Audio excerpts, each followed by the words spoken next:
You know, to answer your question, the green technologies and the alternative technologies like our engine, that I believe that is the wave of the future. There is a market opportunity there that smart companies and industries are going to take advantage of. I mean, it's wonderful that we are going to that we are solving these tremendous problems in something that we must do, but it's more than that. There's a real competitive advantage in doing this for the future. These are where the real growth in the ultimate worldwide market is going to come from.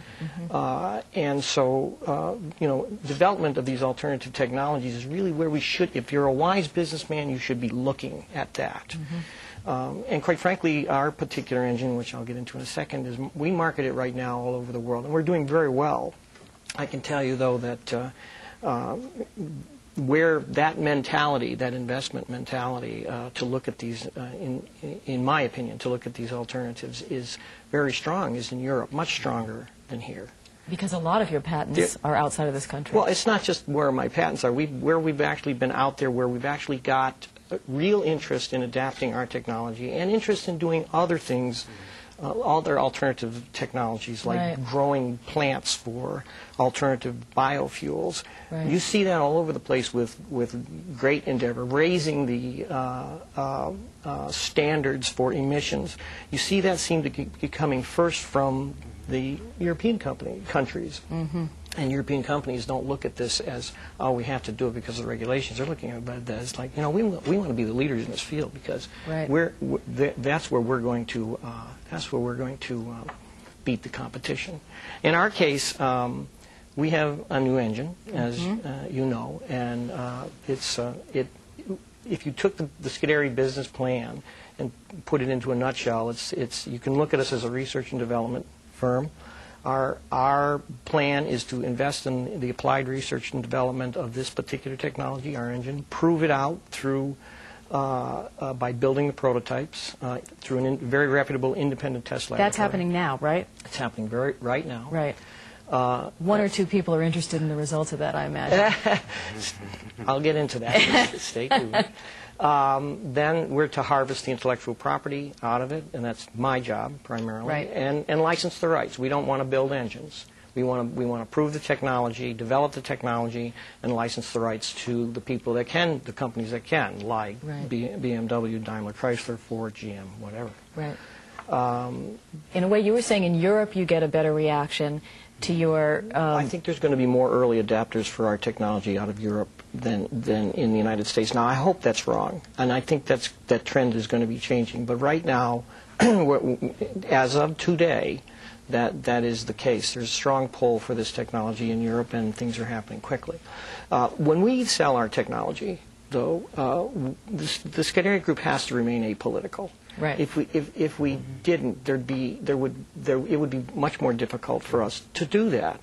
And we don't sell it primarily on conservation or helping global warming. We sell it to the OEMs as, hey, you've got a competitive advantage here. This is, we believe, going to be a major force in the marketplace. You are going to save money. You are going to be able to please your customers. Your cost is going to go down. All those things with this particular engine. And oh, by the way, we're helping to save the ozone. We're helping to save the global warming problem as well. Exactly. But is there a way to sort of put the engine here on the table and just tell us all what is the deal with the engine? I mean, simply. Simply. Non-proprietary. It's difficult for me to say in just a few words. I know. But we call it a split cycle engine. And when I say split cycle, what I mean is we take the standard 4 strokes of the Otto cycle. In other words, your intake, compression, power, and exhaust strokes. We split them over 2 dedicated pistons instead of 1 piston. 1 piston is dedicated to intake and compression. We transfer it over through a very special gas passage, and the other one is dedicated to power and exhaust. I call that the split cycle engine. That's the way I've termed it in my patents. Okay. That engine is not new. It's actually been around for a long time. It's the things that we've done to it that have enabled us to break the efficiency barrier, right, almost the promise thermodynamic is better barrier. mileage, lower emissions. Once you can start off or make a split cycle engine that can meet the efficiency standards of a conventional engine, which we have in very proprietary ways, you now have all kinds of wonderful things you can do with this very flexible engine, such as designing for internal supercharging, lowering emissions because you're firing after top dead center. I'm not going to go into the reasons Do you why. think we're all going to be have a Scuderi engine in our car? I certainly hope so. Okay, I figured you'd say that. Let me quick, believe it or not. One very nice one Yes. very nice feature with all of this added, though, is that this particular engine, because of its design, is perfectly designed to be converted into what we call an air hybrid.